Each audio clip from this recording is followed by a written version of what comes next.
안녕하십니까. 이어서 경남 소식입니다. 경남의 6일 지방선거 결과를 자세히 전해드립니다. 대통령 선거의 연장전으로 이어질 것이란 예측대로 경남의 지역 민심도 국민의힘의 압승으로 나타났습니다. 4년 전 낙동강과 남해안 벨트를 구축했던 더불어민주당은 단체장 한석이라는 초라한 성적표를 받았습니다. 먼저 손원혁 기자가 전해드립니다. 다음 달 1일 취임하는 국민의힘 박완수 경남지사 당선인이 당선증을 받았습니다. 박 당선인의 득표율은 65.7%. 지방자치가 시작된 뒤 3선을 지낸 김혁규 전 경남지사 이후 가장 많은 표를 얻었습니다. 이 같은 표심은 경남의 전체 기초단체장 당선 결과로도 나타납니다. 4년 전 더불어민주당이 경남에서 18개 시군 가운데 7곳에서 단체장을 배출했지만 이번에는 남해군 한 곳만 수성하는 데 그쳤습니다. 무소속 당선인을 배출한 3곳을 제외한 14곳을 국민의힘이 차지했습니다. 대통령 선거 때 경남 모든 지역에서 국민의힘이 우위를 보였던 민심이 그대로 이어진 셈입니다. 근데 최근 4년 동안 우리 경남의 위상이나 경남의 경제적인 여러 가지 부분들이 더 많이 힘들어졌기 때문에 기호 2번을 지지해 주시지 않았나. 300여 표 차로 접전을 펼친 거제시를 제외하고 민주당 국회의원을 둔 낙동강 벨트로 일컫는 전통적인 민주당 강세 지역인 김해와 양산시는 박빙 승부조차 되지 못했습니다. 김해는 12년 동안 유지된 민주당의 아성이 무너졌습니다. 지난달 노무현 전 대통령의 추도 시 문재인 전 대통령의 귀향으로 인한 지지층 결집 효과도 적었던 탓입니다. 대선에 이은 지방선거에서의 국민의힘 압승, 정권 견제보다는 국정 안정에 무게를 둔 경남의 민심은 8년 전 정치 지형 보수 텃밭으로의 회기로 나타났습니다.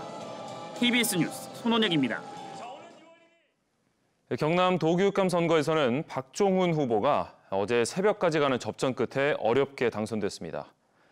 경남의 첫 3선 진보 교육감이 탄생했지만 대부분 보수 성향인 경남 자치단체장들과의 협력 사업을 차질 없이 이끌어갈 수 있을지가 과제입니다. 이어서 천현수 기자입니다.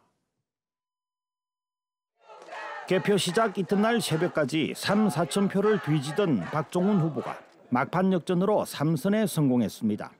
표 차이는 6,750표, 0.47%포인트의 근소한 차이입니다. 경남 22개 선거구 가운데 15곳에서는 지고 7곳에서 이겼습니다. 김해와 양산, 거제, 남해 등 더불어민주당 지지가 강세인 지역에서 표 차이를 벌린 겁니다. 좀 더 큰 일도 하고 그리고 작지만 소중한 것도 챙기는 그런 교육감이 되겠습니다. 경남 첫 3선 진보 교육감이 됐지만 과제도 많습니다. 작은 학교 살리기와 돌봄 교실 확대 등 주요 교육 사업을 차질 없이 진행하려면 국민의힘이 대거 자리를 차지한 경남지사와 시장 군수의 협력을 끌어내야 하기 때문입니다. 경남에서 인구가 가장 많은 창원시에서 낮은 지지를 받았다는 점도 풀어야 할 과제입니다.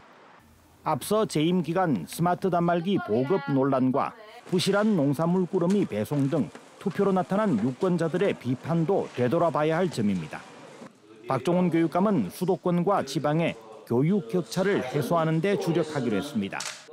지방에서 교육받는 학생들이 입시 등에서 수도권보다 불리해서는 안 된다는 이유입니다. 국가적인 아젠다로 지방에서 초중고등학교로 나오면 더 큰 혜택을 주어서 지방 균형 발전의 한 도구로 활용될 수 있도록 3선 교육감으로 마지막 4년 임기를 지내게 된 박종훈 교육감은 후회 없는 교육 철학을 펼치겠다고 포부를 밝혔습니다. KBS 뉴스 천현수입니다. 국민의힘의 강세는 광역과 기초의원 선거에서도 이어졌습니다. 경남 도의원 총 64석 가운데 국민의힘이 60석을 차지했고 민주당은 4석에 그쳤는데 원내 교섭단체 구성도 하지 못할 상황입니다. 계속해서 황재락 기자입니다.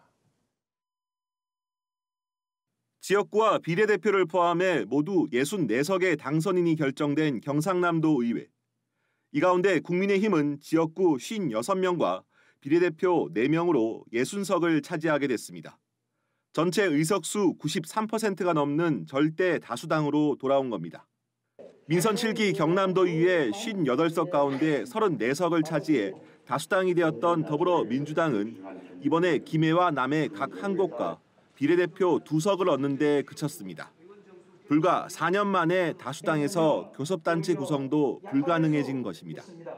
경남도의회가 경남지사 당선인과 같은 정당으로 대거 채워지면서 협치가 기대되지만 과거 진주의료원 폐업 갈등과 무상급식 지원 중단 등 집행부 거수기 역할을 했다는 비판에서 거듭나 견제와 균형을 되찾을지 우려가 나옵니다.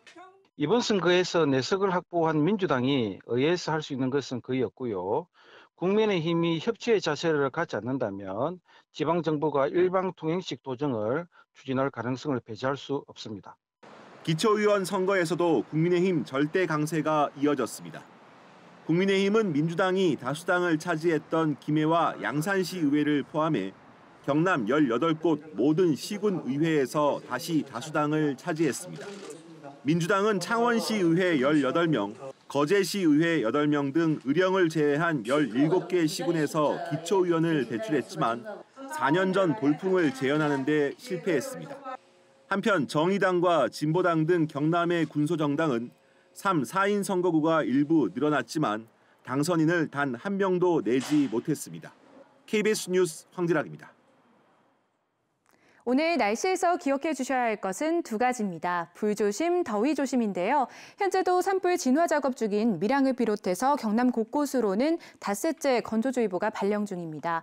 오늘 일부 지역으로는 바람도 약간 강하게 불어서 작은 불씨도 큰 화재 사고로 번질 수 있으니까요. 주의해 주셔야겠습니다. 연일 경남 내륙을 중심으로는 30도를 넘나드는 더위가 기승입니다. 오늘도 창원의 낮 최고 기온 30도, 밀양과 합천은 34도까지 오르면서 더위의 기세가 만만치 않겠습니다. 오늘은 특히나 자외선도 강해서 나오실 때 자외선 차단제 바르는 거 잊지 마셔야겠습니다. 현재 출근길 경남 남해안을 중심으로는 가시거리 500m 미만의 짙은 안개가 끼는 곳이 있겠고요. 교통안전에 유의하셔야겠습니다. 오늘 공기 상태는 청정해서 먼지 걱정은 없겠습니다. 어제 정말 더우셨죠. 오늘도 한낮에는 어제와 비슷하거나 1에서 2도가량 높아서 덥겠고요. 낮에는 상령과 의령 33도, 밀양은 34도까지 오르겠습니다. 서부 지역은 진주와 하동, 산청이 16도 보이면서 어제보다 3에서 4도가량 높겠고요. 낮 기온은 남해를 제외하고 대부분 지역에서 30도를 넘어서는 불볕더위가 예상됩니다. 오늘 해상에는 북동풍이 불어들겠고요. 종일 하늘빛은 맑고 바다도 잔잔하겠습니다. 주말 사이에는 단비 소식이 있습니다. 모레 새벽부터 낮 사이 밀양을 비롯한 경남 곳곳으로는 비가 조금 내리겠습니다. 기상정보였습니다. 경남경찰청이 이번 지방선거와 관련해 허위사실 유포와 현수막 훼손 등의 혐의로 6명을 기소 의견으로 송치했습니다. 경찰은 이번 선거 사건의 공소시효가 오는 12월 1일까지라며 나머지 사건도 엄정하게 수사하겠다고 말했습니다. 경남의 미취업 청년에게 구직 활동비로 최대 200만 원이 지급됩니다. 경상남도는 취업에 어려움을 겪는 청년 1,230명을 선정해 4개월 동안 매달 50만 원씩 최대 200만 원을 주기로 했습니다.